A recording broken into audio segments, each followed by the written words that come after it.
Good evening. I would like to call to order the October 7th, 2024 Lake Washington School Board Study Session. Let the record reflect that we have 4 board members present and 1 is on the way and will be here shortly. Additionally, we have 2 of our student representatives here with us this evening. The first topic on the agenda for the study session is a capital projects update. Dr. Holman. Yes, thank you. And tonight we have 2 of our executive directors here, Brian Buck and Forrest Baker, both of whom help manage our capital projects and technology facility levy. And they were at our last board meeting to provide this update. And due to some time constraints, they came back to the study session to share the update with the board. And so I'm not sure who's tapped to go first. Okay, so Brian will go ahead and share the facility update. If you want to turn your mic on. And when you say mic on, you mean my team's mic? Okay, good. Okay, so here is our facility update. And let's see, we're going to go right to our next. What you're looking at here is a picture of the new Kirkland Middle School addition. There's grass there now, growing nicely. We're going to talk about our 2022 6-year construction levy and also our 4-year capital projects levy. In the background there is a picture of the Redmond Middle School addition.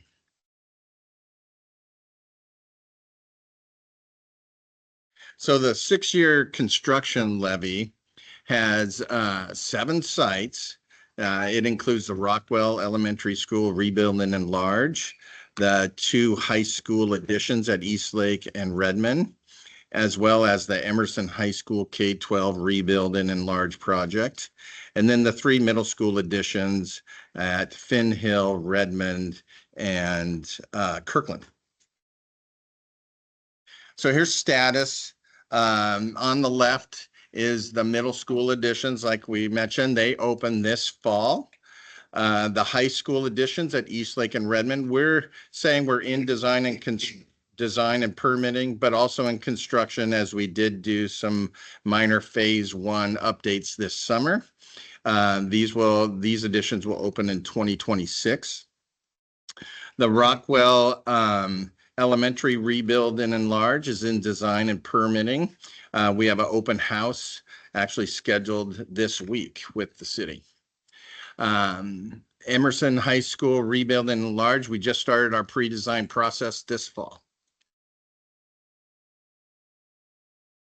So the middle school additions, just real quick, again, we're open and active. On the left is the Finn Hill Middle School addition. There are eight classroom additions for each. Kirkland Middle School is it's a standalone pre-manufactured building at Kirkland Middle. And then on the right is a picture of the Redmond Middle School addition, which creates a nice courtyard between the addition and on the left, which is the library.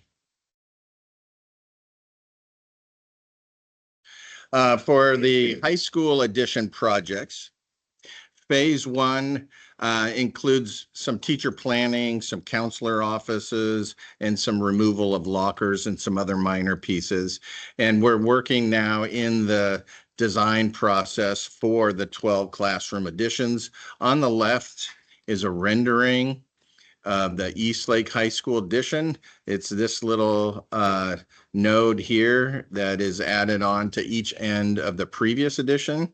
And at Redmond here, it's a rendering looking from the library through the courtyard at what is a new 2-story addition connecting to the commons. The Rockwell rebuild and enlarge, we're in design and permitting at the moment. It is, these are some renderings from our schematic design with the front entry on the left and then the aerial view of the 3 classroom pods and the front entrance over here with a courtyard in the middle.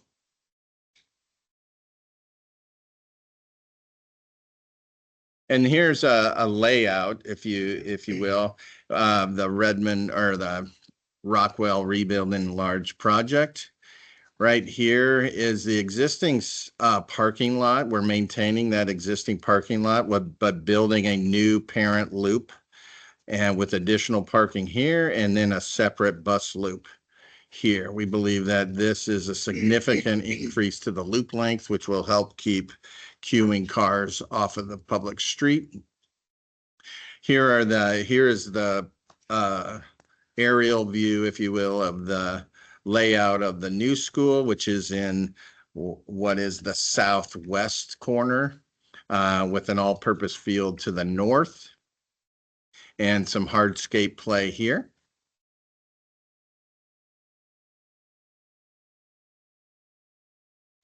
This slide really is just to talk a little bit about some of the exterior finishes. We have fiber cement, metal. It's a wood structure with exposed wood, brick, and then also storefront windows. The layout really is, we talked when we discussed Alcott and Smith Elementary, when we did 50% schematic design, we talked about a prototypical kit of parts. This is a prototypical kit of parts for a 2-story elementary school with 3 classroom pods on 2 stories.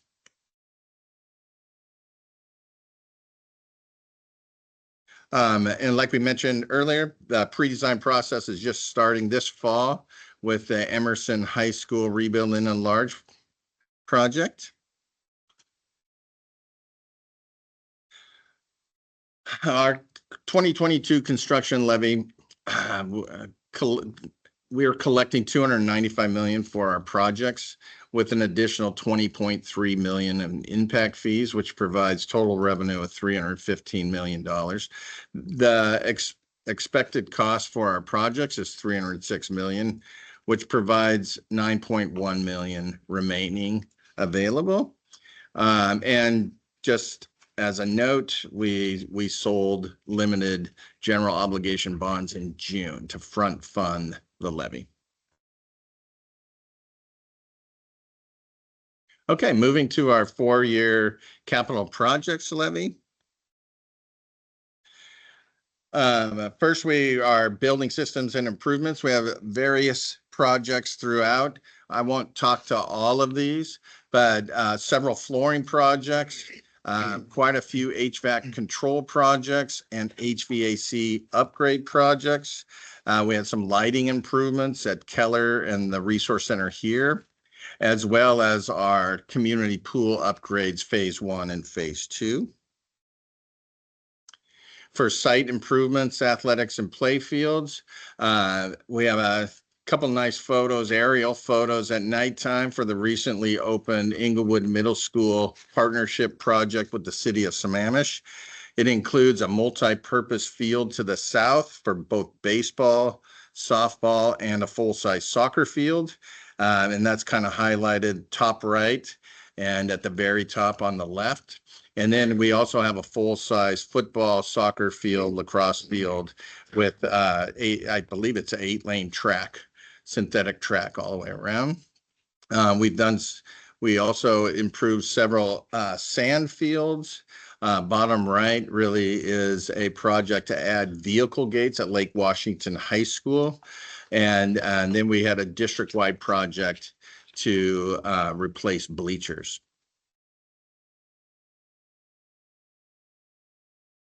For our school and program improvements, pictured at the top, not funded by our levy, but managed by our group, is the Wanak Nursing Lab upgrade.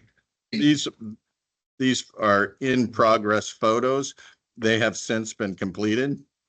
And I believe we're just waiting on some furniture to install. These are funded separately from OSPI, but we manage the project with the technical college. Down below is one of our playground improvement projects, which is ADA accessible play and surface.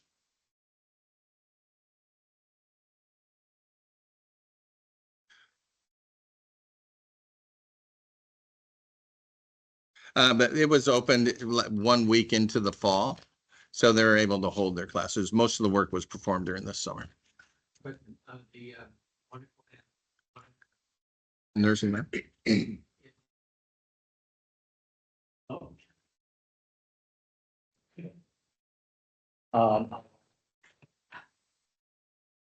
Is it, also? Oh, my bad. Was ahead. wonderful, I thank much. I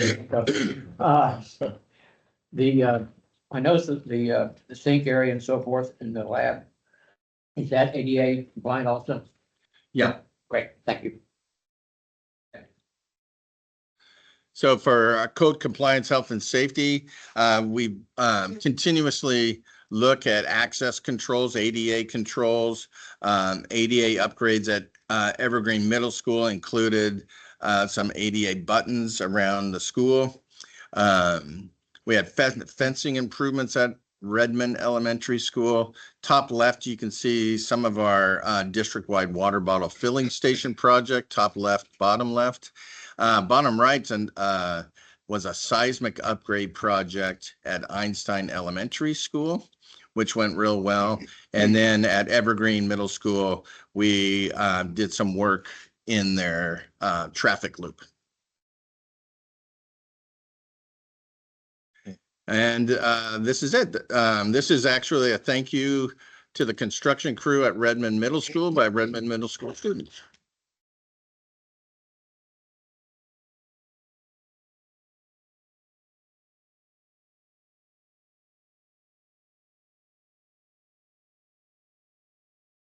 There you Okay, go. for the site view of, Rockwell, the car flow and the bus flow was highlighted there. Yeah. I'm curious what the bike flow would be. The board just got an email about a different school, but where the bike racks were at the back of the school and it was challenging to get there and there were confusion about when ride on campus or not. So starting to think about how do bicycles fit in here? Where are the racks located? How do we expect students to get to the racks? Yeah. I don't expect you to have an answer tonight, but something that I'd love to see going forward as we're looking Yeah, at some of these. definitely. Generally, bike racks are in the front of the school. You plan, when we plan for the entry, the bikes are there. But some of our older schools may have bikes around the school, but I'll get those details. Thank you.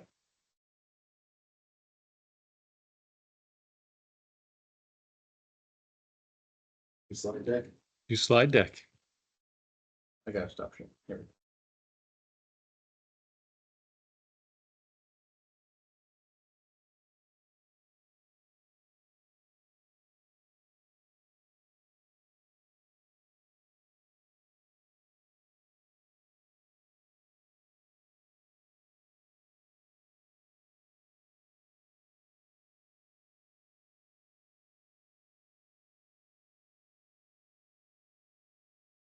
That's all I said, at that field.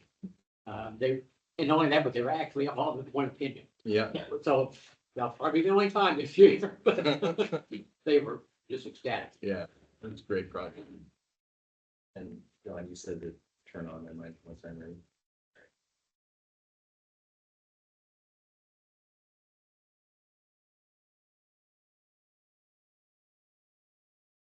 All right. Thank you. Good evening, and I appreciate the time tonight. My name is Forrest Baker. I'm the Executive Director of Technology Services. And I would like to provide just a brief update on the technology solutions and services that we provide through the voter-approved capital technology levy that Brian mentioned. So there are,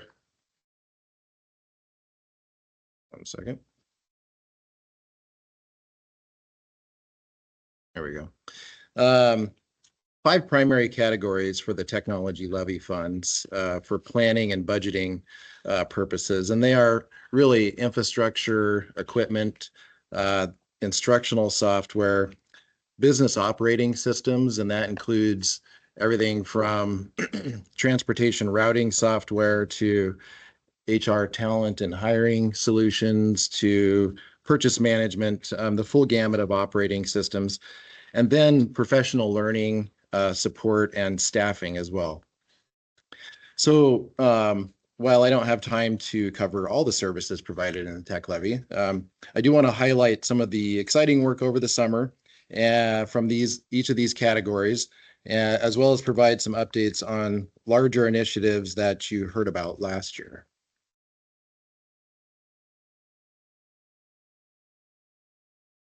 So first and foremost, Canvas. I was engaged in some dialogue earlier with our student reps, and so I appreciate that. So this is our Canvas is our new learning management system for secondary schools, and it's been a 2-year process to get us to this point. And last spring, we had come to the district decision based on teacher feedback, results from piloting multiple solutions, and the recommendation from the LMS Advisory Committee to move forward with Canvas for all of our secondary schools. So this was primarily based on how Canvas is an effective and equitable solution to support our teaching and learning goals, but also provide better access to students and families. So I'm proud to announce now that we're currently in the early adoption phase. And that means that we have Canvas active in both of our early adoption schools, and that's Lake Washington High School and Inglewood Middle School.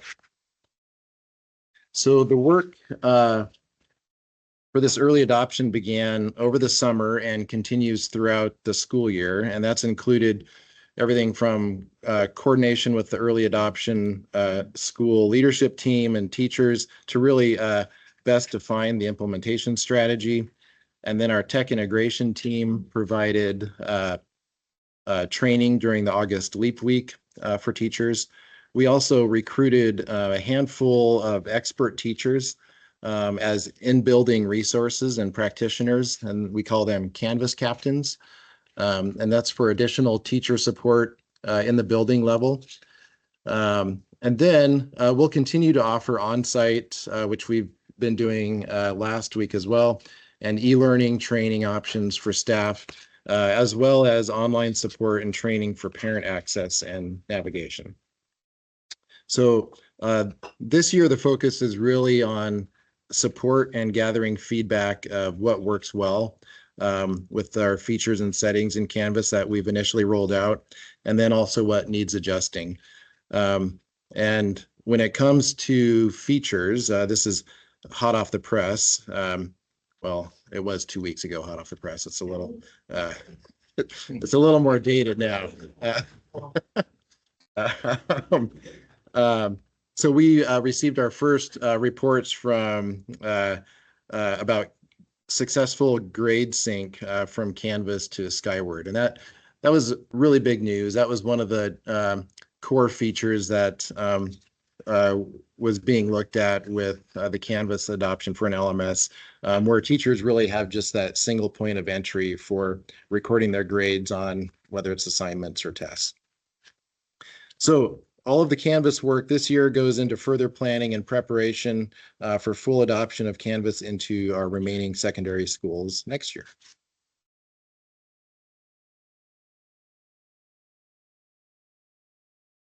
All right. I'm also excited to report the beginning of a new pilot this year called Early Learning Devices. And this is where we've introduced age-appropriate digital tools to improve the ease of access to content and better support our instructional needs of our youngest learners. And this project was originally based on teacher feedback from our district listening sessions a couple of years ago. The further research ensued, and then a charter was formed to clarify and identify those age-appropriate instructional use of digital tools. So a proof of concept team was formed last year in 23-24. The conclusion last spring was to move forward with student iPad devices and pilot for kindergarten and first graders at 2 schools. So presently, we've deployed to Ella Baker, and they've been up and running, and we're supporting doing teacher and student support in 5 classrooms there. And then by the end of this month, we'll have deployed in Muir Elementary. And I know it says September up there, but that was actually just coordinated with the teachers of when they were ready for those new devices to go in. And so we'll have 7 classrooms there. And with this pilot project, we'll continue to support, gather feedback, and determine our plan moving forward for age-appropriate digital tools with those youngest learners, with essentially some sort of recommendation by the end of this school year. Forrest, what kind of,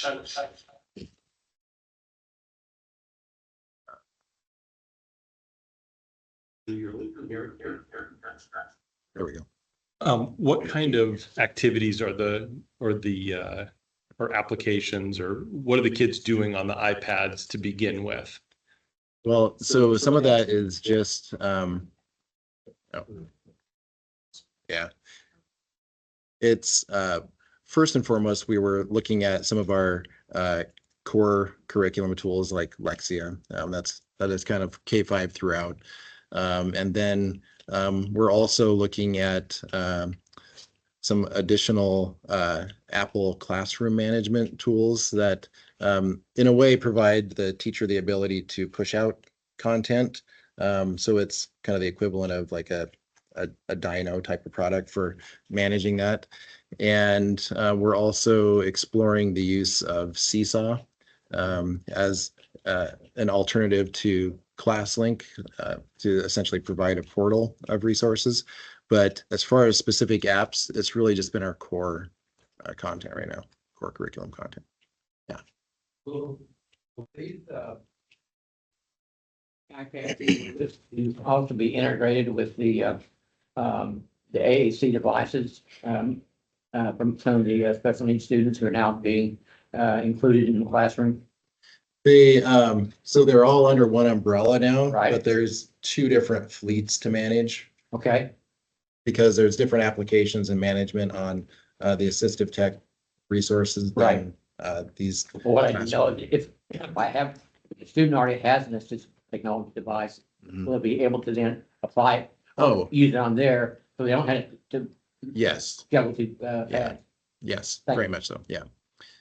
And Let's make one point. Because this is a shift in strategy for our technology services. In the past, it was a trickle down theory. So we would take older devices and trickle them down to the early elementary grades. And the feedback we got in the listening sessions from kindergarten teachers mostly was just that was not working for them. So Forrest and his team, I think, deserve some kudos for really looking at the tool that meets the need versus here, just take the old devices and make it work. yeah, thank you. And we knew that laptops weren't really cutting it with kindergartners, so.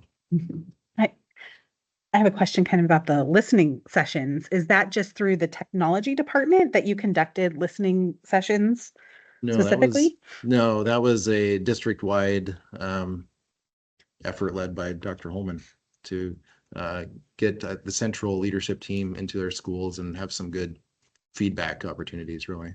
That happened, you said that happened a few years ago? It was 2 years A few ago. years ago? It was post-pandemic. Okay. As we were kind of wrapping up the year, I believe when students were fully back in school, extremely challenging year. And so we do a district-wide survey of staff. We followed that up with listening sessions, and central leadership team went into every school and sat with staff and talked. And so out of that came this, reflection from our primary grade teachers that the technology really wasn't working for their students. And so then following up on that, came about this project. Thank you. Speaking of pandemic, it enable us to be better prepared for, God forbid, another situation where students have to be remote. Are we better prepared now? I know, well, these new additions, Hmm. be more user-friendly at the home front, if say that. I have to believe so, yeah, because Okay. it was, Sorry to ask. yeah, I think, I mean, with what we learned from the pandemic was those youngest learners really needed or parent support anyway. I mean, but to Scott's point, you know, with the younger the grade level, the older the device. And so that introduced other challenges. Okay, Yeah. thank you. Yep. All right, I'm gonna mic back up here.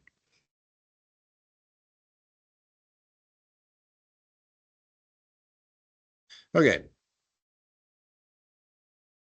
So the next project or update is with the equipment category. I mentioned several categories earlier that we break our tech levy projects and funding into, and that's about classroom audio, and which is arguably the most critical technology in our classroom footprint.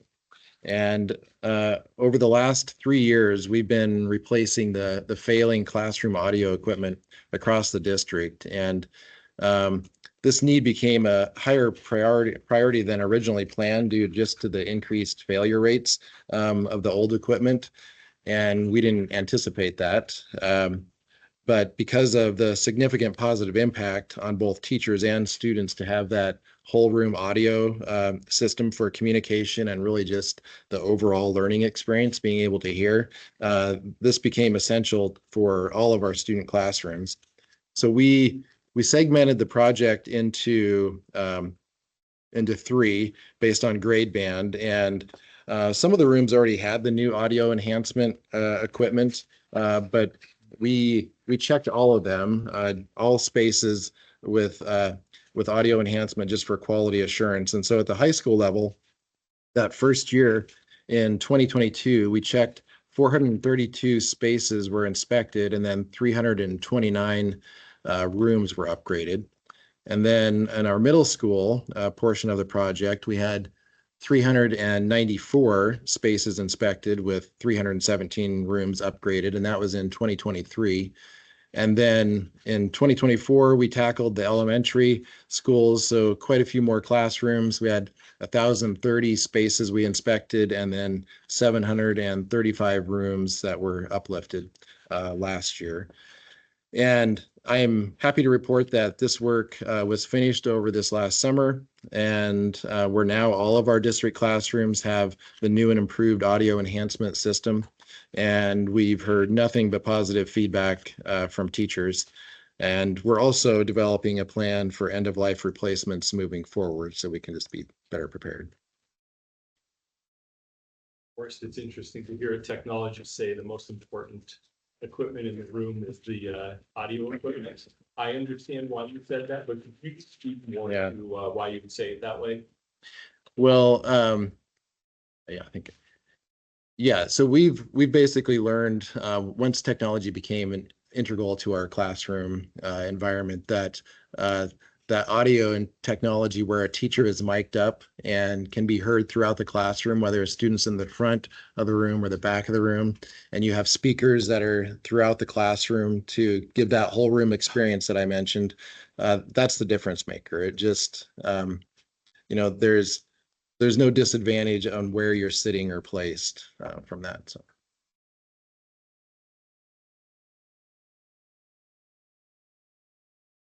Yeah. Knowing that she's going to have access to that all through her school year. Yeah. Is really huge, but it's not something that I have to go in and especially request there. So I'm very thankful for that work. I can relay that, her general education teacher last year, when she heard that the systems were gonna be upgraded, you could see the excitement on her face. Yeah. The old one was really a pain. So thank you. That's a huge number of classrooms. But it really does make a difference in the day-to-day experience of our kids. And for students too, who need more, who need like an earbud, to have teachers already familiar with wearing a microphone and that not to be sort of, oh, now I've got this student in my class. So now I've got to do this. That's different from if I didn't. Just sort of having that be universal is really, really huge. So thank you for all the work. I know it kind of flies under the radar, but I want to call it out. I appreciate that feedback. To add on to that too. Students who,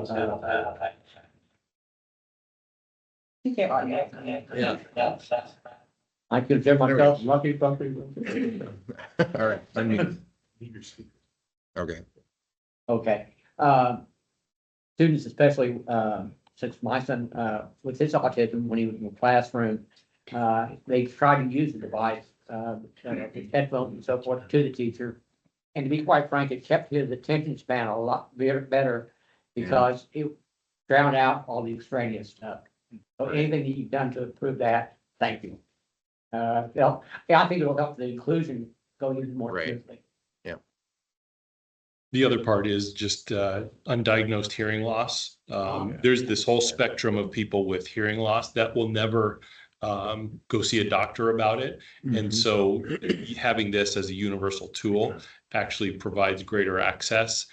It also, from a teacher standpoint, your voice, you don't have to, because just trying to get someone's attention in the corner, you automatically have a different tone in your voice when you're mic'd, and you can just use your standard voice to get that same level of attention. Right. It's really beneficial to our staff as well. And so the engagement, to Mark's point, it increases overall. Yeah. We heard that feedback as well. I mean, I think almost all of our teachers were more concerned about the student impact, but we definitely heard the feedback of, hey, I'm not hoarse at the end of the day after talking 8 hours, you know. And I felt, can I just really quickly, I'm gonna, just even last year, I was teaching an Art Smart lesson and I was able to use it. And I think it was probably the new system, I'm guessing. Yep. Maybe. So it was great. It was Good. wonderful, even from like the teaching and then the response from students. So Good. Yeah. Well, I'm glad I talked about this one. yeah. Well, another update that is behind the scenes, to your point, Lisa, is our infrastructure updates, near and dear to my heart, because it is also critical to all things that we do. It's certainly less visible in our everyday use, but the network infrastructure is critical because we have increased dependency on connectivity for all of our instructional and operational uses. And so part of the levy funding is committed to infrastructure redundancy and continuity of operations. So through good collaboration with our support services and facilities colleagues to my left here, we are working on the following projects. First, we're bringing in a disaster recovery or DR site for core data center services, bringing that online this year. And what we'll do is we'll use existing IT server room space and racks and power at this strategic secondary site in a school to then install our core servers and storage at this location to align with what our primary data center offers. And then we're also planning on bringing in a separate internet service provider at that DR site. So it has a direct link as well as our current RC data center does, with really the overall goal being for this DR site to be fully redundant and have the ability to deliver all the same core services currently being offered in our primary data center, just at a different geographical location. And I am resourceful, and so I didn't want it to just be a disaster recovery site that's just sitting there idle. I wanted it to, waiting for that failover to happen. So it'll be in an active state to provide another service point and route for connectivity to our schools, offering additional bandwidth and faster response times. So it'll be an active scenario.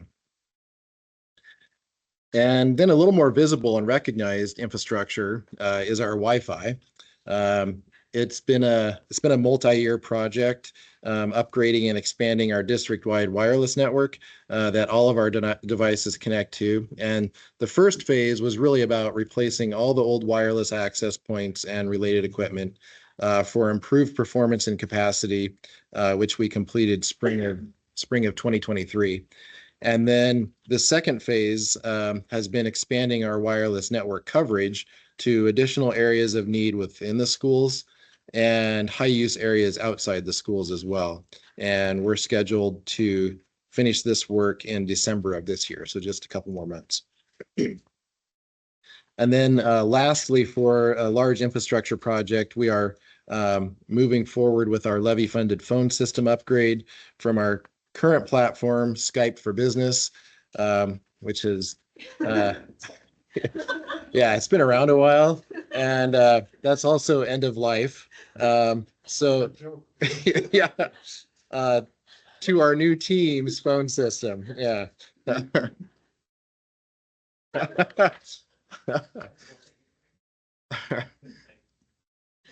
Um, we, we don't say that out loud in other IT crowds, really. I mean, it's Skype for Business. Yeah. And then another critical topic is cybersecurity. And as you likely know, it's Cybersecurity Awareness Month. So we are refreshing our district-wide awareness and training content this month, reinforcing what we know, that each employee plays a significant role in maintaining a robust security posture against cyber threats. And so throughout the month, Technology Services will share examples of phishing emails intercepted by our security and filtering systems. And we'll include tips and look-fors to identify these threats, information on how to report phishing attempts properly, and provide training opportunities to practice what we've learned in order to be better prepared throughout the year. And so, threats are ever changing when it comes to cybersecurity. And so my team is constantly reassessing the risks and vulnerabilities that we encounter, whether it's with our devices or our network, our systems across the board, and then making appropriate adjustments to improve that overall security strategy. And you may have already read it in the board brief from this last week, but an estimated 91% of cyber attacks begin with some form of phishing exploit. And phishing methods are becoming more and more sophisticated. In fact, John sent me one today just to make sure, and it was not legit. But they're more and more sophisticated, and unfortunately, criminals are able to trick people into providing access. And so I'm sure you've read or heard about recent ransomware attacks in neighboring districts, and it's a big deal. So through our research and collaboration with other cybersecurity agencies with the state and federal level, and then also other school districts in our state, we work to reduce those vulnerabilities while still providing that balance between security and the necessary access to our digital resources. And 2 years ago, we implemented multi-factor authentication, and that was a shift in our district behavior and means of getting access to our resources. And then last year, we implemented data encryption on all of our devices. And currently, we're addressing another vulnerability, and that's with the level of staff privileges on computer devices. And so we're firming up a plan around that, which we'll be moving forward with this year. And lastly, I can't thank the district enough when it comes to hiring and then having a full-time dedicated cybersecurity administrator on staff for the district to have as a resource. It's been absolutely vital in our ability to stay diligent and just be better prepared, against these threats.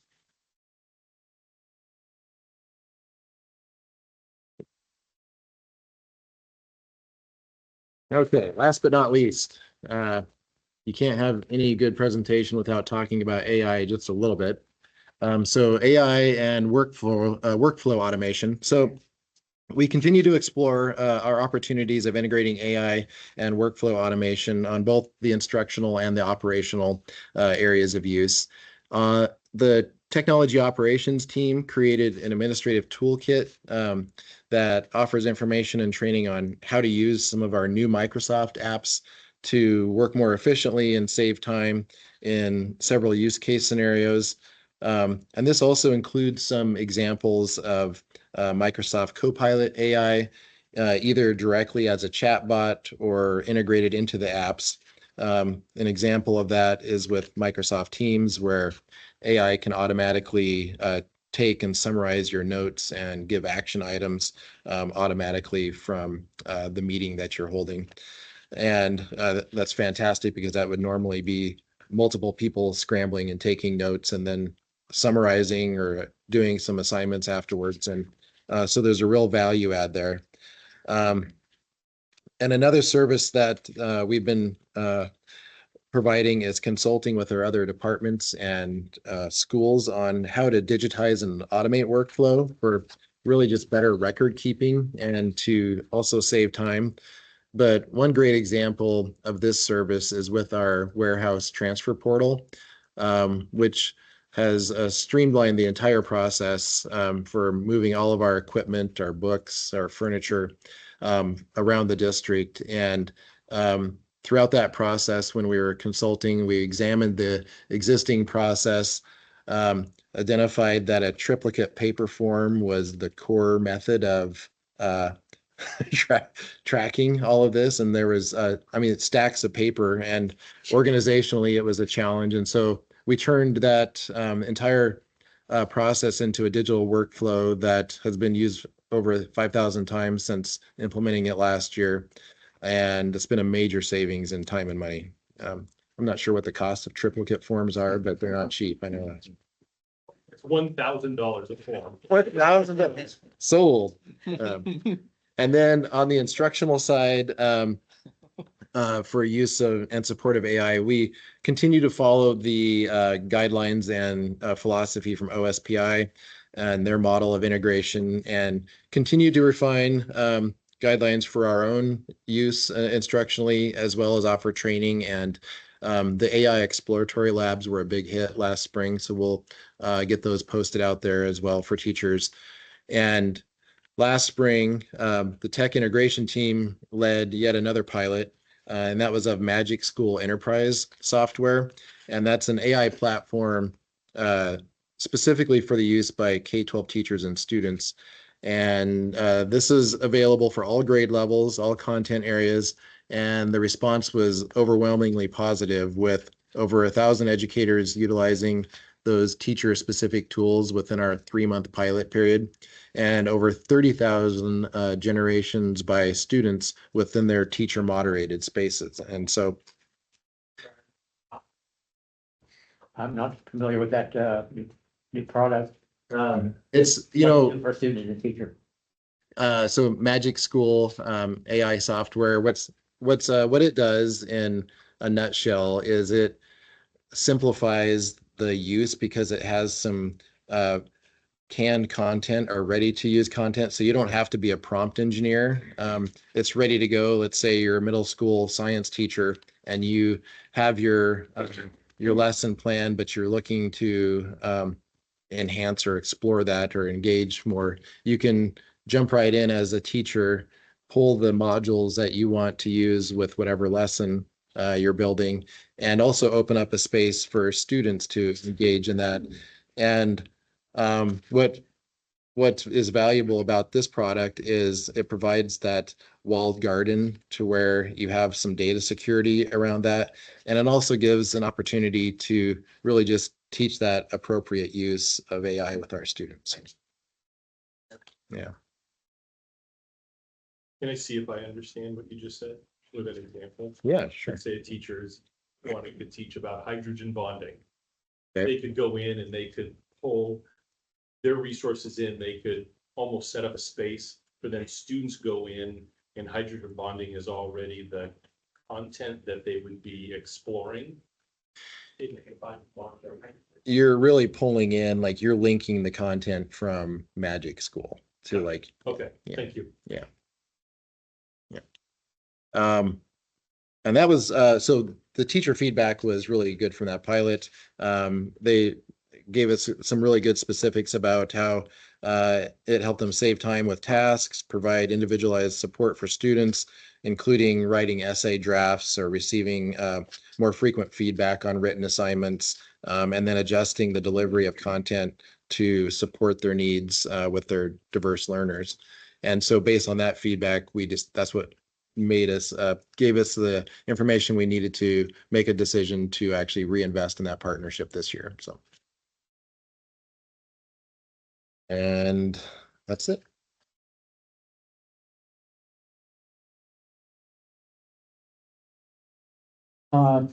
Earlier, Brian, you showed a slide of the earthquake, upgrades.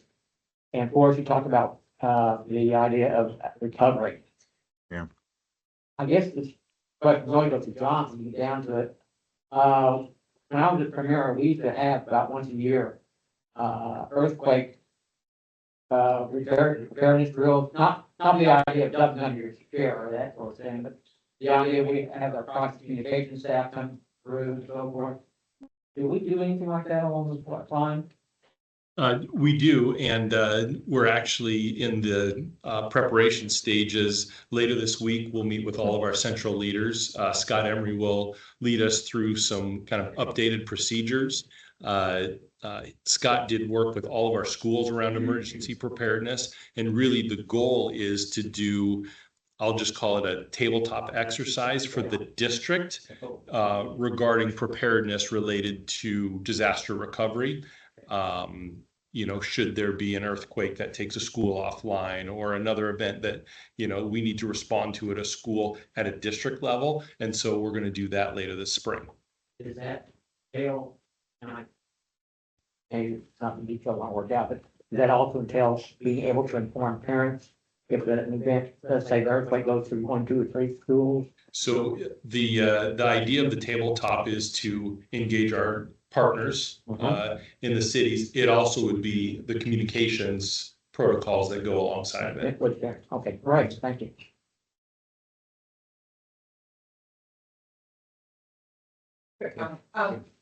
Just going back to the very start of Canvas, one of the big benefit of having that here is that's what a lot of colleges use as their platform for learning management. So I'm sure it's a challenging transition, but long term, having our students have access to that to be able to work through and get comfortable with that platform so that it's not one more thing that they're dealing with when they for those who are going on to college or even engaging in running start and so on. So thank you for the work there. Because I'm sure it's not insubstantial, but it is part of every student future ready. Yeah. That transition is, I mean, it's challenging. It's a big shift. Going back to our comments earlier. Okay, perfect. Okay, so, yeah, the transition has been a little difficult. The one thing that I really enjoyed with Microsoft Teams is that everything was like in one place. So if that's like, if I had to send like a chat to my teacher or like video call, like it was very simple because it was all integrated into one thing. So my question just moving forward is, since we are looking to implement Canvas in more schools, will utilization of Microsoft Teams still like occur, and like how are we going to work on using like 2 separate platforms for different things? Yeah, that's a great question. And I think that is, that's one thing that we're currently working on right now. We have a handful of LTIs. They're the apps that integrate into your Canvas platform. And those can be all sorts of third-party curriculum apps or Teams, Microsoft apps as well. And so you, as an early adopter school, you have a little rougher experience right now than what the polished version will be by the end of the year. But that we recognize that integration is key, whether it's, you know, certainly with a single sign-on, so you don't have multiple login and authentication points, but then just integrating the tools within that. Communication or our Teams will still be, even if it's not, you know, the secondary learning management system platform, it's still going to be like a core application for communication. In fact, as you heard, we're going that direction for our phone system as well. So it'll be integral.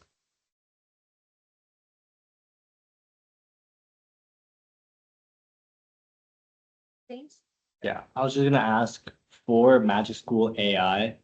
The goal is to introduce AI to students and educators in a safe, controlled environment, right?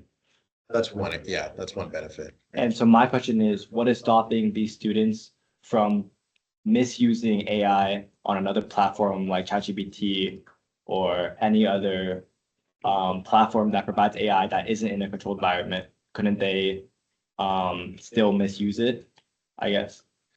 Yeah, absolutely. There's gonna be that opportunity for students to use other AI technology. And we've certainly had some of those conversations of around plagiarism. How do you recognize, a student's work? And I think that that conversation is maturing some where, because we have not been a district of blocking that technology. We'd really want, our goal is to educate around, hey, what's appropriate? And Scott, you may know more about this than I do, but what we've heard back, is most teachers recognize that, hey, when Scott's been submitting his papers or his homework, all throughout the quarter, and I've been reading it and it looks a certain way, and then all of a sudden, it's doctorate level writing. That's gonna then you recognize that, it's There's been some research too on AI, but since the rise of AI, the frequency and sort of depth of cheating, we actually have not seen a huge bump up.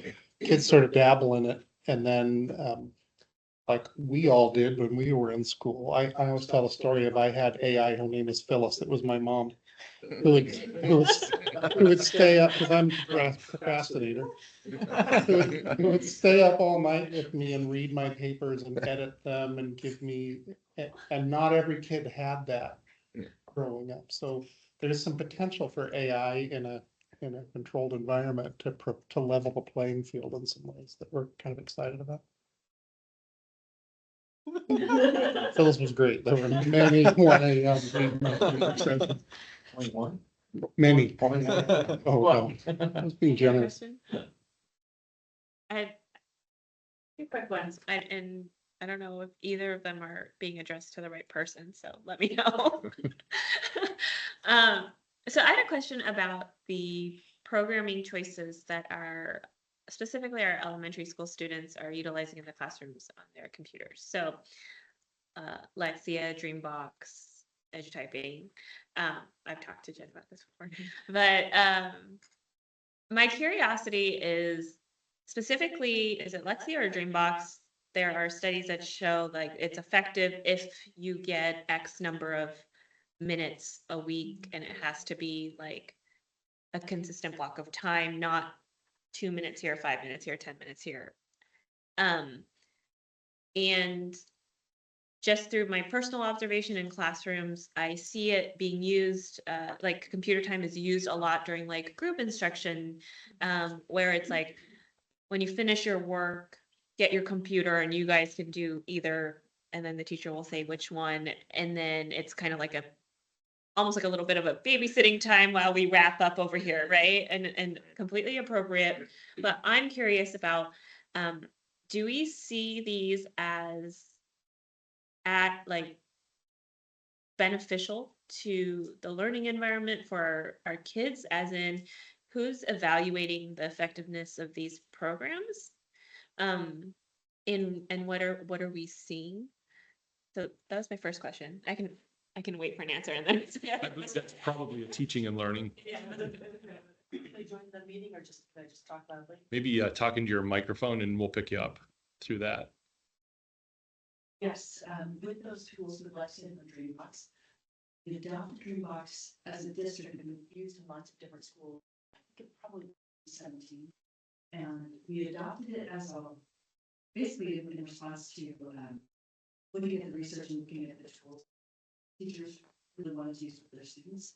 However, with anything that is online or digital, we have a responsibility to see, is this the right tool, especially because all of those different tools like Lexia, Dreambox, Ashley, they all have different aspects that relate to the same purpose that we have for students. So how do we provide individualized instruction? How do we use these tools for assessment? Been thinking about assessment for learning. So currently, there's a team that worked last year. I'm trying to remember, actually, we started it with an adoption of looking at Dreambox and analyzing, do our supplemental tools actually meet our needs? And there's a committee that's been working on it for about a year and a half because we're trying to piece it just right, where we had gone down the path of looking at Dreambox and realized that Dreambox is a terrific tool when used effectively. used consistently, and our use has not been consistently consistent. So right now, we're looking at those three of FastBridge, Dreambox, and Lexia as we're looking at the potential diversity option that can do we have the right now, and partly because those tools change a. Chris can probably talk about that, but I remember Dreambox from 2000. And the tool, it was kind of the only player out there for a long time that was effective. There are some great tools out there, but we're looking at, really to your point, what are the tools that will be really helpful, that we will use consistently enough that they continue to be used? Can I ask, how do you measure? Is it like is it feedback? Is it like, how are you measuring the effectiveness of the? So right now, and this is problematic, right now, each tool has different ways that we measure the success of it. So like in Dreambox, you can actually track how often the student uses it, and you can look at how their skills develop, and not just fluency, but in terms of thinking about mathematical understanding. The program itself will track if there's an impact. Same thing with Lexia. So there's the FastBridge, that's something that we use for our MTSS monitoring. So beginning of year, middle of year, end of year data. And we use that to look at the impact of our instruction and to guide the teacher's choices in the classroom. We're really looking at, with all these different pieces of data, how we really know the impact of it. And it's something that the board asked about OE11 as well. I'm thinking about professional development is with anything that we're doing, how do we really know the impact of it? So that's been some of the work of this group, is looking at how we're making a difference in student scores. And we're also looking at how are teachers using it to be able to meet the needs of their students. So thinking about street data as well. So looking at numbers, looking at teacher use, looking at student experience of it. Dreambox is, they've changed a lot about it, but it's always been an effective product, but student experience varied in it for a while.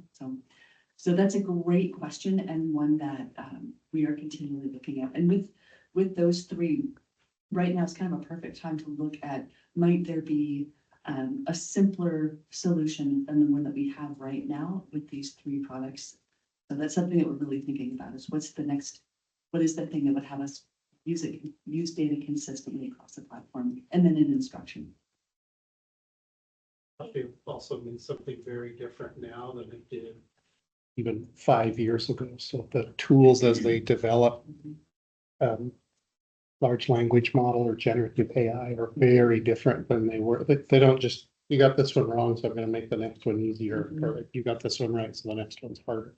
We're actually looking at the skill involved and the skills involved. So, and that's going to be fascinating with that with AI added to the ability to assess the student in real time and provide a response. That's going to be fascinating. And we're seeing some of the tools out there are doing that, whereas instead of saying in the older models of tools, it would essentially say you scored here, you're at this level. And then tools now are changing to say these are the way you answered these questions. Here's different instructional responses you can access, the student access in the moment. Thank you so much. If we don't have any more questions, we're going to move on to the next item on our stage. Thank you so much for being here, and thank you for dealing with our pushing it back a meeting. I apologize profusely. The next topic on our agenda this evening is legislative priorities. Dr. Holman.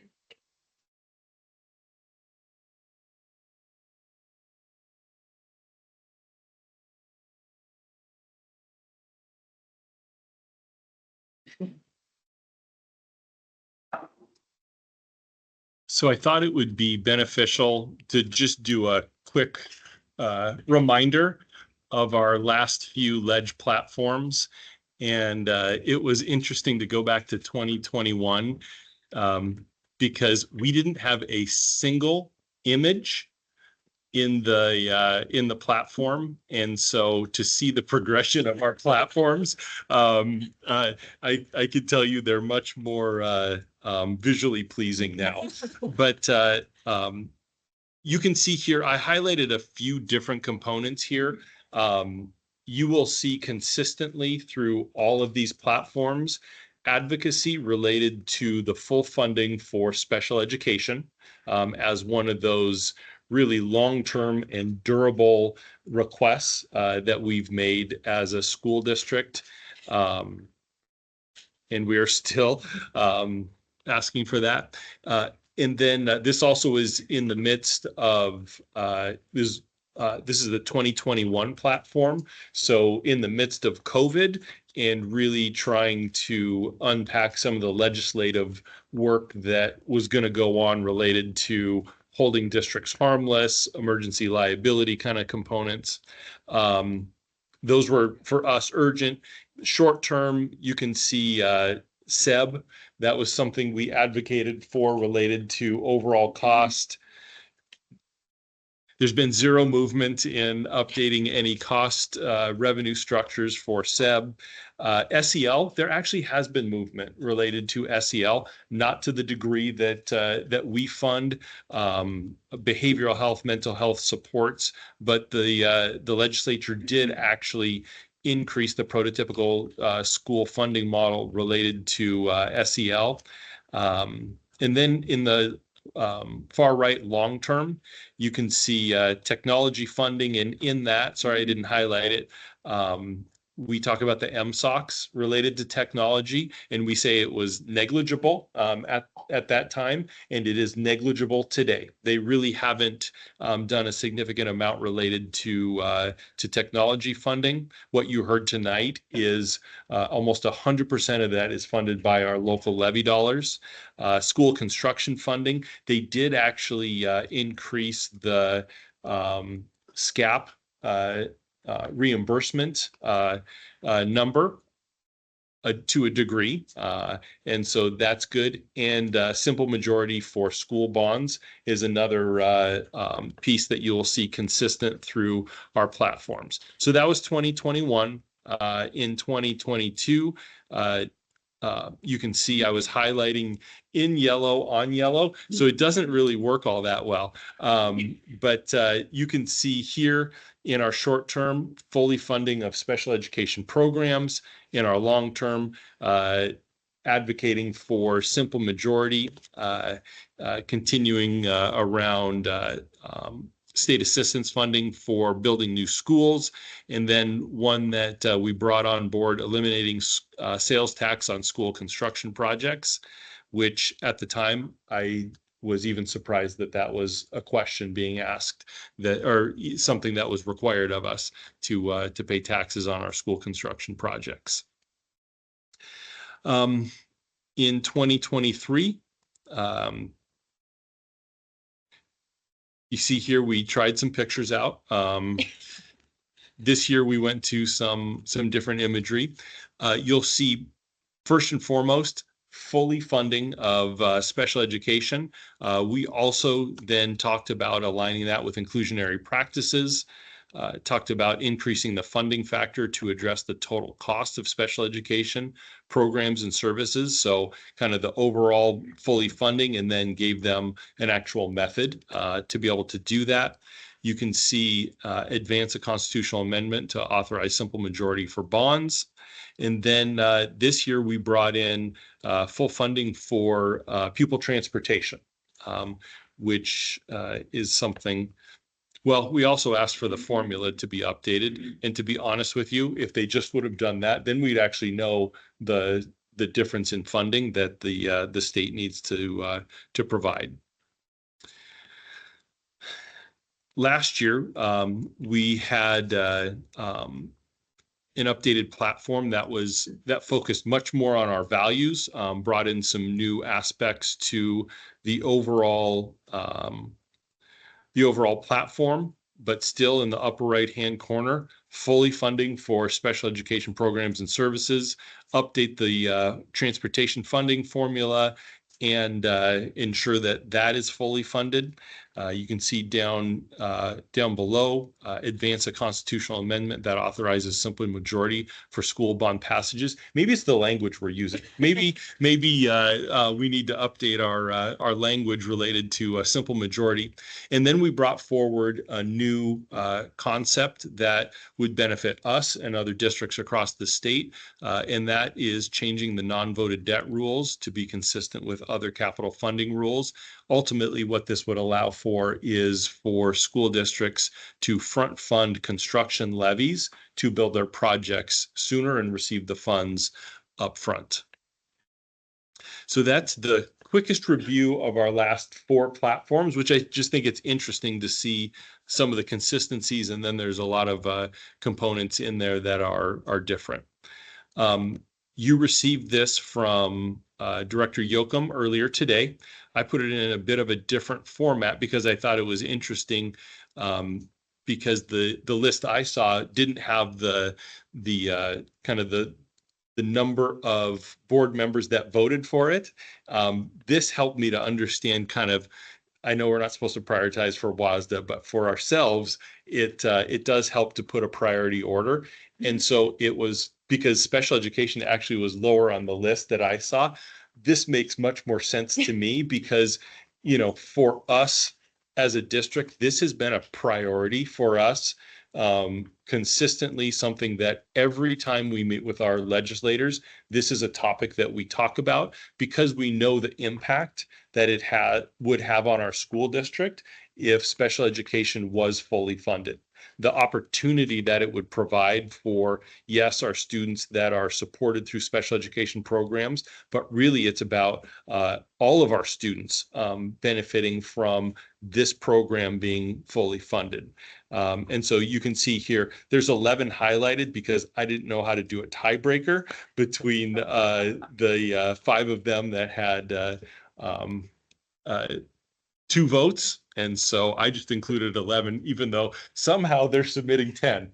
And so I'll let them explain that to you. But you can see here, very consistent with our advocacy over time, full funding for special education and transportation, fully fund basic ed, funding for safe, healthy, contemporary school buildings, elevating our MSOC funding. And so these are things that we've been talking about for years. And so that is not inconsistent with our thinking over time. Go ahead and pull up.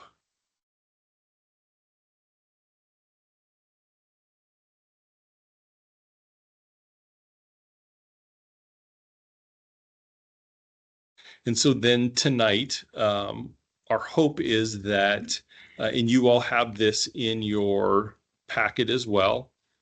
And so let me go ahead and display.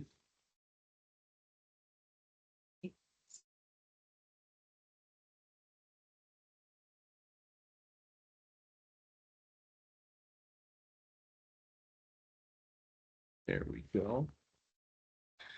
Okay, and so here is our the first draft of our 2025 legislative priorities. There's a unique feature about advocacy in Washington State this year. WASA, WASDA, and other state agencies have really adopted 3 key components that they are bringing forward as their legislative platform. And you'll see that in the blue shaded area on the left-hand side of our platform. And that is the full funding for special education, full funding for transportation services, and adjusted and increased materials, supplies, and operating costs, or MSOC funding. And so for us in Lake Washington, these have been priorities for us. And so it's in a way sort of simple to prioritize these. But for us, our legislative advocacy goes beyond that. For us, yes, these things are important and these are game changers, but there are other things that we believe we also need to continue advocating for, testifying, participating, and engaging with our legislators around. One of those things is just below the blue shaded area in that yellow gold section. And we're calling it a legislative correction. And that really is to correct the non-voted debt rules to be consistent with other capital funding rules. We are not asking them to adopt a new law. We are not asking them to, create a new construct. They already have a construct of LGOs, limited general obligation bonds. We're just asking them to make the correction that no one has been able to really explain why it wasn't there in the first place. And that is to include the ability to use LGO bonds to front fund the construction of new buildings, whether that's a rebuild and enlarge or a brand new school due to enrollment growth. Then on the right-hand side, you can see some additional ongoing priorities. I'll let you read through those. But as we kind of unpacked some of our prior platforms, some of our new priorities, this is where we landed. And tonight really is about the board providing feedback for the overall platform. And then if there's any language or if there's any missing priorities, this is the opportunity to have that conversation. So that is my set. Lindsay, Barbara, or Caitlin, would you have anything additional that you would add from our conversations? Okay. Leigh, I guess we had a conversation with you too. So you were part of it. You were part of that as well. My apologies. Finally, it's not really concerned. I'm trying to think that my head what the legislators are, but I don't know if I can do that. Calling it a correction. I'm concerned with thinking we're trying to correct an action we've taken as opposed to maybe it's an adjustment. I don't know. I'm trying to think semantic wise, what will be least objectable? And if there was some way to inject into that explanation, with only 2 lines, I realize we don't want to make it an email more. Inject something that demonstrates no extra cost to state, but on that savings is active. That I think kind of incentivizes the people that are on the fence and I could be wrong. But I think so.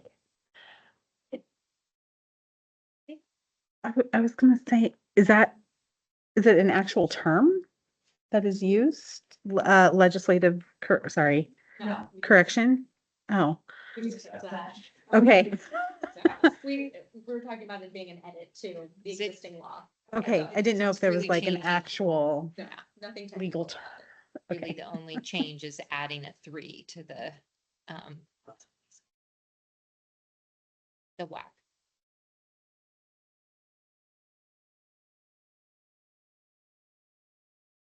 We already started setting up a network to be great. Thank you.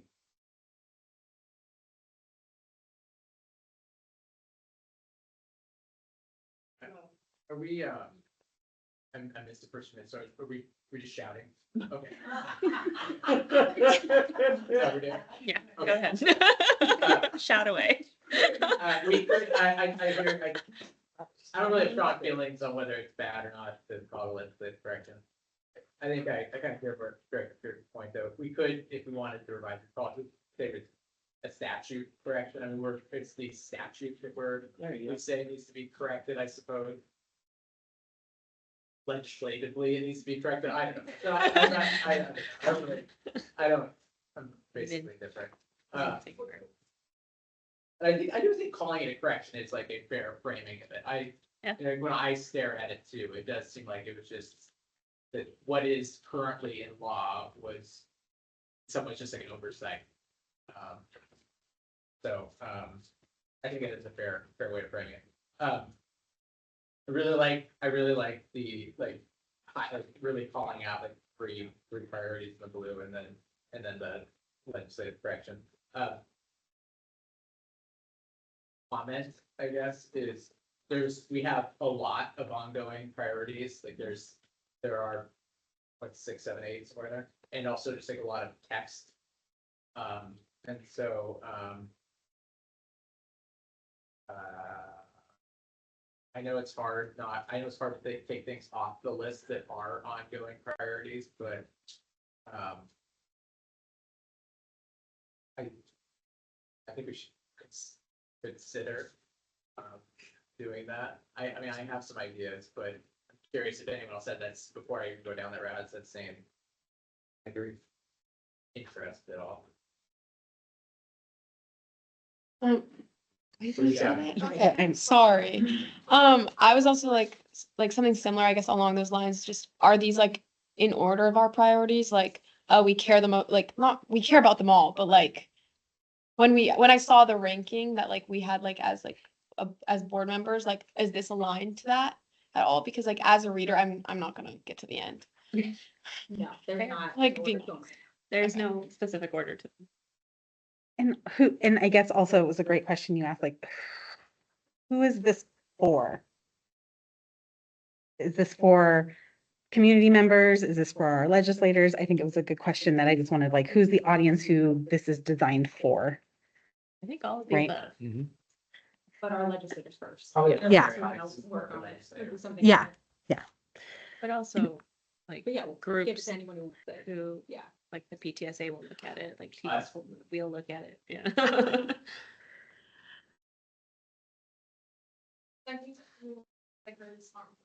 24 legislative priorities. It was just like sections, so like I could see like the main highlighted bullet points. While this is just like, even though this one's really pretty.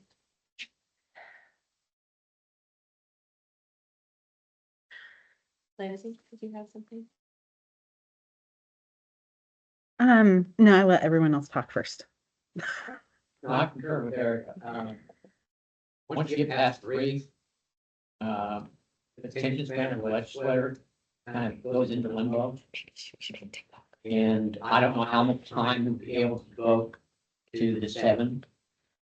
And it does, I mean, without being broken up, I know they have already gotten them, but it's still, it becomes imposing.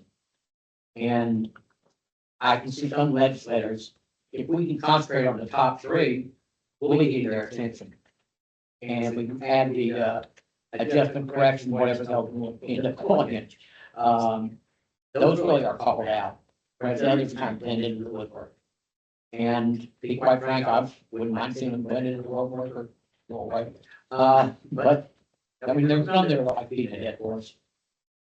Simple majority, yeah, we can say that if we want to, they ain't gonna happen. And so I'd be so living in fantasy land. I guess I have a question. Are we trying to kind of gather feedback regarding content and design? Is it like both? Is there, I would say content first. okay, If you have any strong opinions on the design, obviously want to hear them, but, you know, if we're gonna narrow the ongoing priorities anyway, then that, I think, addresses a lot of the design issue with that piece. and is it that it's a single full piece of paper for expense versus like a half sheet double sided? Is it something where something can draw your attention here with more there, or We that was? typically give them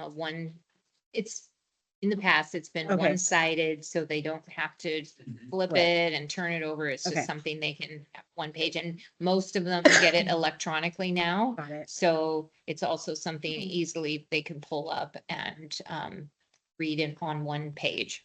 When you have a thumb drive and then behind them, there's some of them are refusing paper. Right, they refuse paper. So we email it to them.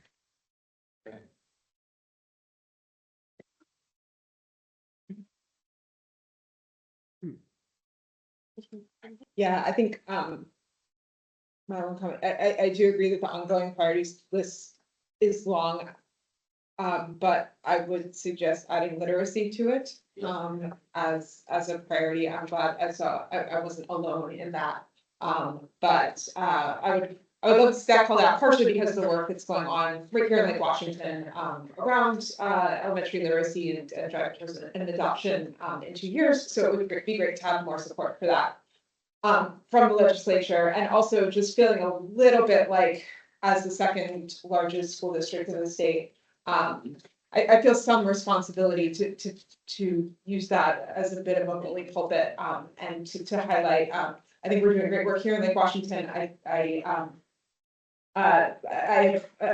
hear, just being part of that community, that's not consistent across the state. And so being able to, throw our weight behind that a little bit to say, this is really important for students. It's something that we prioritize here, and it's something that we want, all the support we can get on, but then also looking statewide, then it's important, for us to support. Do you have any language you would offer in terms of a succinct priority? And I don't have the text, the WASO legislative priority in front of me right now, but there is a WASO legislative priority that could probably be used to come up with some language, that's relatively succinct. If this is, Mark, what's your hand up? Sorry. Go ahead, go ahead. If this is a digital version that we're focused mostly for our legislators, is it worth it to like, can we create something that has links to more detailed description of something where if there's a bullet point of like an ongoing priority, it's like zero emissions vehicles and not all the wording, but here's a link to that with explains a little bit more, especially if we're not doing paper, then can we utilize digital a little bit more? I don't know. I would have a question. What's the probability that it would actually get used is all. So if we're gonna dedicate staff time and resources into developing like a more informationally like intense digital version, I would just like want to weigh are our legislators actually using it to get more information, or is it just a bunch of work we're putting in that no one's gonna see? And I don't have the answer. John, here's the literacy language if you wanted to see it. Implementing evidence-based literacy acquisition practices, curriculum screening, and professional development across all grades. We share that with me. I was gonna say, I agree. I think it's a lot of text. I struggle with this because like if we've got a one pager opportunity to like try and get their attention, right? Like it's I tend to agree with Mark in that like they're gonna look at like the three on the left and nothing on the right is gonna get read or looked at. And so for me, it's more of a what's the goal with our ongoing priorities? Like, is it, if we're saying everybody, all the different organizations are using these three as their top priorities, this is what everyone's pushing for, the school districts, we know some of our neighboring school districts, like these are their legislative priorities this year. I guess, what's the value add of having our own ongoing priorities? That's something you actually bring in. I agree with that. We should just cut the ongoing priorities. It's not what I said, I questioned. Okay. I agree with that, but we should I mean, I ask think a it's, question and answer it, like we should cut the ongoing priority section and just have a very highly focused 3 to 4 priority. I think that's a strategy, that like all in on that strategy, I agree. plus the direction. Alternatively, Uh-huh. Yeah. we should considerably reduce most of the ongoing priority. Would it be helpful? I could just, and some of it is just bolding what the topics are because right now it is a lot of white. And, you have to read every word to understand what it is, where if you highlighted, zero emission or simple majority or, but I don't know if that helps or not. Or if it's just more. I guess the question would be like, what is our strategy for our legislative conversations this year? Like we get Right. half an hour Right. with these people, Mhm. and we're gonna be talking to them about these three, and then we're gonna talk about the LGO bond. And then, like, really, are we even gonna get, just based off of experience, like that's our conversation. So is the goal then with this paper to convey to them in your spare time, please also remember that these are all of our other priorities, because we're not gonna really have a chance to talk about it? Or like, yeah, I don't know. I guess it just depends on what our goals are. I think legislation is gonna do more than just the 4 things if they do them. And so having those other priorities out there, whether it's simplified, shortened, or whatever, helps all of our legislators at least have some idea of what we're thinking about beyond those 4 things, because that's not it. And given the opportunity, we'll talk to them about all these other things too. I think having it on handout that no one is under any obligation to read is helpful to keep it out there and not just to say, this is all we care about. There are other priorities. So then can I propose something? Since 99.99% of our legislators want this as a digital version, can we pare this down to a list, a true list of our priorities, like titles? And then appendix, a second page, only on the digital version that goes into details, so if somebody's actually interested, if they see that title, they see simple majority, and for some reason don't know what it means, they can go and read more about it in their second page. Can I suggest we do it as a web page and then we can see how many people actually look at it? That would be incredible. And then we can decide next year. Interesting. Because I don't think that our legislators are the only ones viewing this, especially if it's a digital form. I mean, I know that Eastside Human Services form that I went to, Bellevue shared theirs, and that is actually was utilized in what Eastside Human Services form decided for their advocacy platform by using theirs, which was multiple pages. And I do think with PTSAs, and I do think with other organizations being able to utilize, sorry, was that really funny? Oh, no, sorry, I'm distracted by something else. Okay. Continue. Sorry. And I think if there are community members who, if we're pushing for more advocacy within the community, to be able to direct them to this as well, which they may not have that level of understanding as our legislators do. So being able to have something that might be able to direct them to more information. Because I see this as, yes, it's for them, for legislators, but I also think it could be a phenomenal tool for anyone in this community who wants to advocate. And it's not just district or board advocating. I think a lot of community members and would be interested potentially. At least those I have talked to. Yes, Mark. I know how much of a priority transportation is being up for kids. At the same time, I'm looking at everything we got here. Basically, we're out holding our hand out for money. And we need, if we can phrase it or business and to help the students.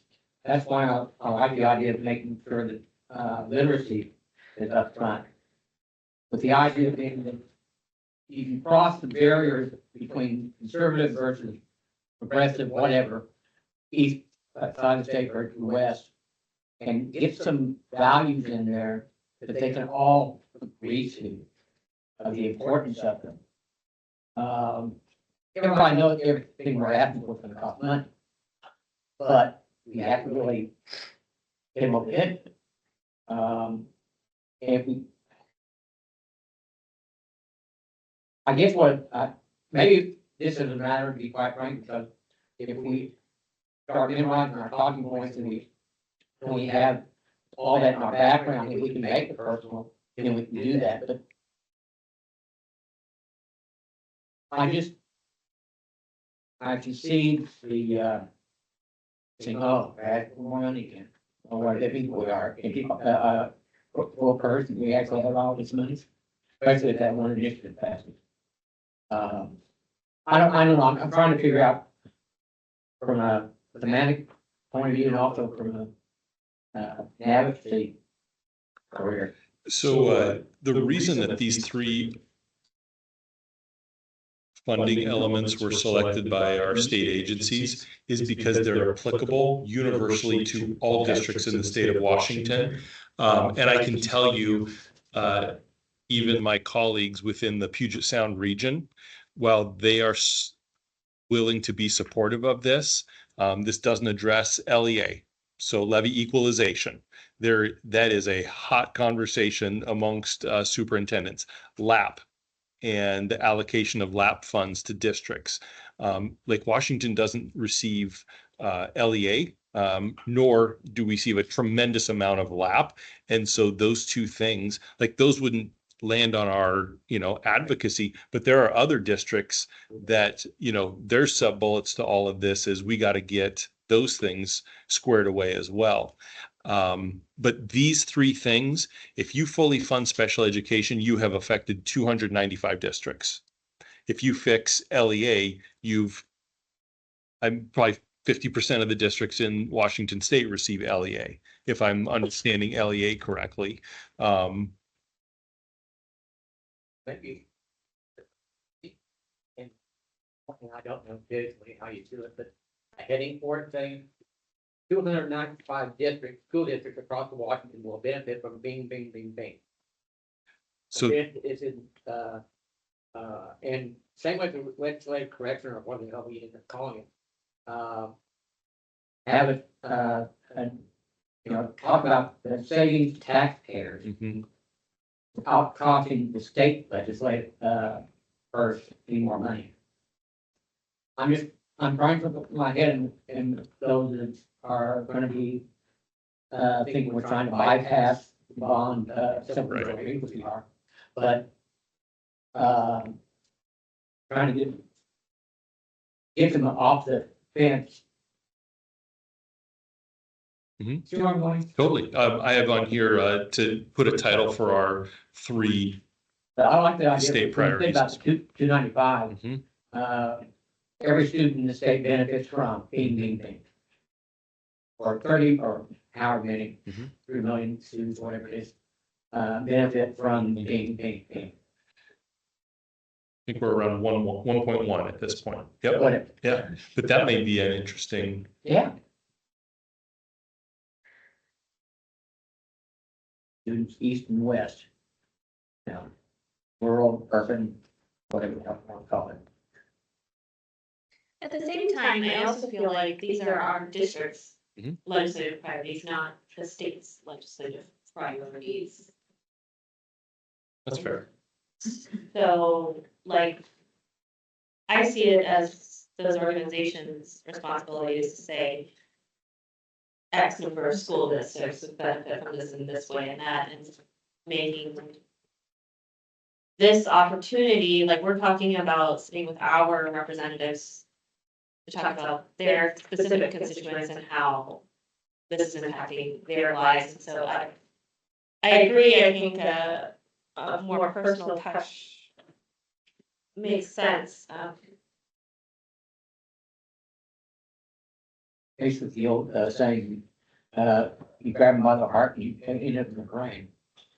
When we're looking at these priorities too, have we started talking to any of the legislators about pending some legislation that would give them model legislation for these items? Here's my thought. We go in with these ideas. They've already got all the bills in front of them. Then let's see what the hell this connects to. And if it doesn't connect to it, kind of loses their interest, I think. I could be wrong. But if we had an ability, maybe through the lobbyists we work with down Olympia on a retainer basis, whatever, however they call it. What's Charlie Brown still, or still Charlie Brown that they work with down there? Or was it, I think, Charlie Brown? Yeah. You look beyond that. Charlie generally works with districts down in the South Puget Sound region. Okay, well, whoever our lobbyist is these days. If we could find some way to integrate this with bills, Mhm. or to create a model bill. That way, and then start shopping for sponsors. I could be wrong, and Caitlin, you've got more experience in this area than I do, to a large degree, but I've worked with a lot of federal stuff, and I think the two in particular are bills that our legislators have attempted to run every year for years. We have an idea of what we think the multiplier can be for funding stuff from education, and we've offered it to them. And they just haven't been able to agree on a transportation funding formula, which I think would be very complicated to. So to provide language on those two in particular, I think on all of them, you have to come up with formulas. I don't know if we're equipped to do that. I don't know. I'm, But yeah, they've gone at it, there's sample language already for the top two items in particular every year.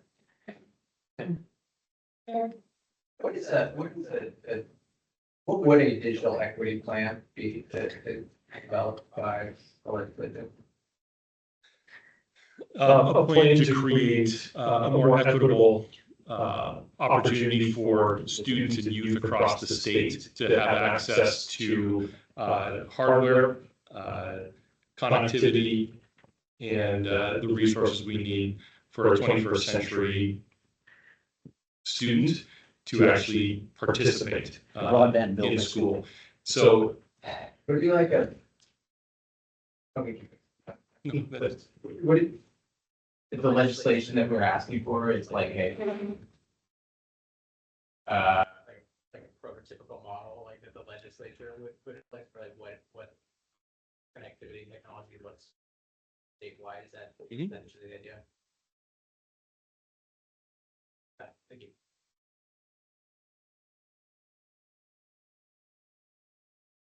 Another question. What would the legislature do, or what could they do to incentivize funding for science and construction?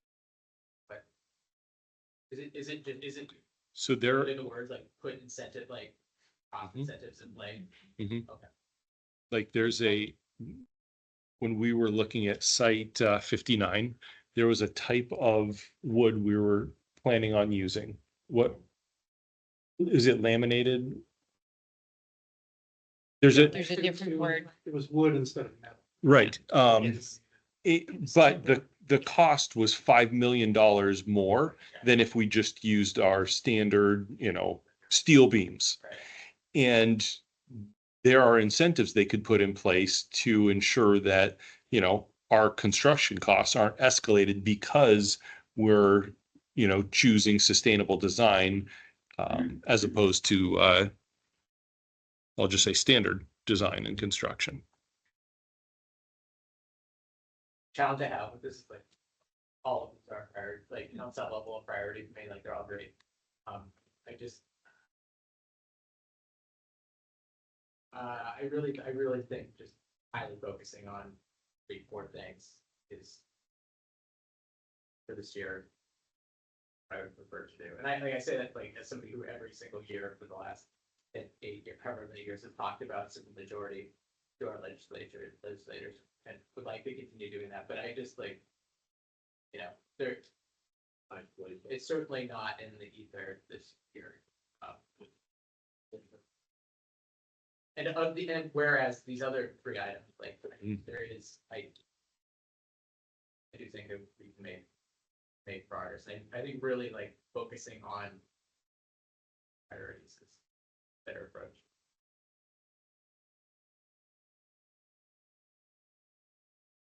So that's a decision point that the board would have to make around, do we set aside ongoing priorities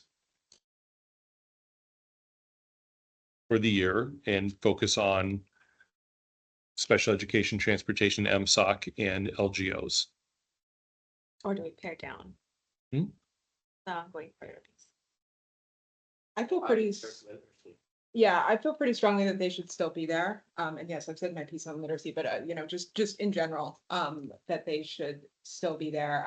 I think we know too that we have some representatives, for example, who have some specific interests. And so having that as a filter might be helpful. I agree that, if I'm thinking about kind of a standard 30 minutes, maybe in front of a legislator, that they probably need to leave 10 minutes early. you know, to be honest, like, yes, we should make sure to hit on these. That never happens. But I would like to have these as, yeah, if you're curious. And as I said, I definitely want to be respectful of staff time, and that's where I would, if we pared down the words here, how to link to more information, and if nobody clicks on the link, okay, we wasted some staff time for a year and we won't make that mistake again. If we find that people are actually interested, maybe more broader community members, maybe our legislators, I don't know, then that would help. So kind of finding a balance there. But I really, visually, I really like this where we're aligned with what is happening statewide. We've got our one little piece that is very important, not ours. Again, benefits the whole state, but you know, kind of like that's our main focus and our main add-on that we know we're going to be talking about a lot. But that is not all of the work.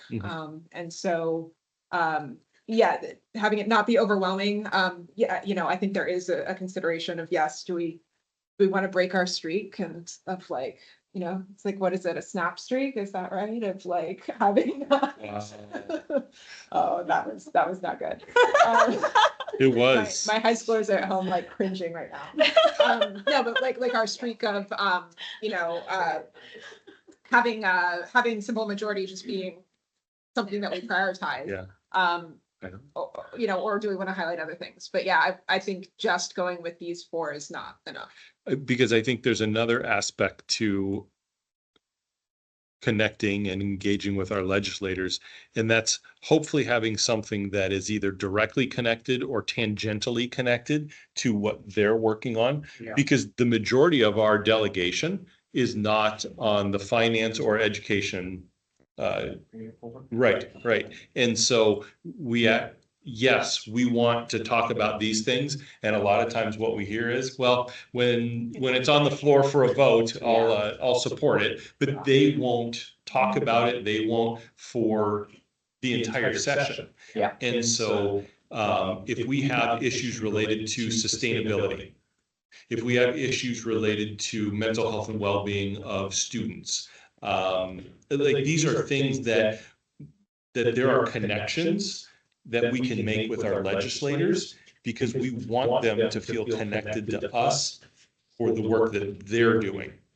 So that's why you're hearing a position from this person, having the ongoing priorities. And yes, I think paring the language down to be more succinct would be a good idea, but it gives us a different conversation starter, possibly than just starting with fully fund special education. Because for some of them, that's not going to resonate. You need to start where what they're thinking about, and then we transition over to, and you're going to hear about these things throughout the session. So I don't think having the link will be a one-time, if they don't look at 1 year loss and cost the staff some time. Because if these are ongoing for crying out loud, it's going to be there for used later.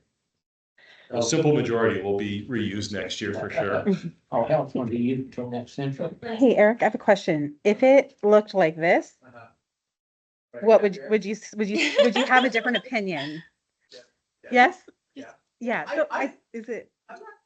No. I'm wondering really if it is that initial overwhelming look and like, oh gosh. No, it's not even the visual part. Okay. I think that we will be more effective if we are more focused on just a few things.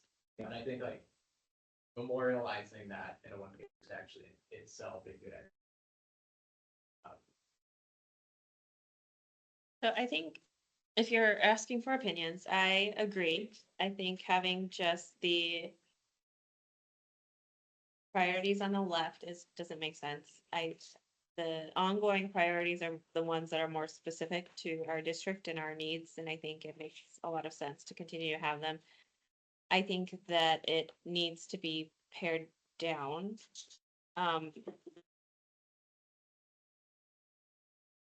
It makes sense to me that there's enough words under the bullet that you know what it's about without going into as much detail as is currently under the bullet. It's like fine, more than a title, but less than a full explanation. So yes, all of my edits. Yeah. I'm doing, yes. I see you. And then I think, if time and resources permit, I think having a digital version with whether it's web-based or a PDF and more information, always, if we could, that'd be great, but Of the pared down version, would you keep the same number and just simplify all of them, or are there some you wanna? I personally would take off the majority. I think there's overlap between the staffing allocations and necessary substitutes. I think adding literacy makes sense. I like seeing sustainability, the two bullets, they might be able to be combined, but I Yeah. think, given That's the the work that this board has sustainability, yeah. done, and also just kind of the interest of our legislators, those two intersecting, keeping those. John, to the point.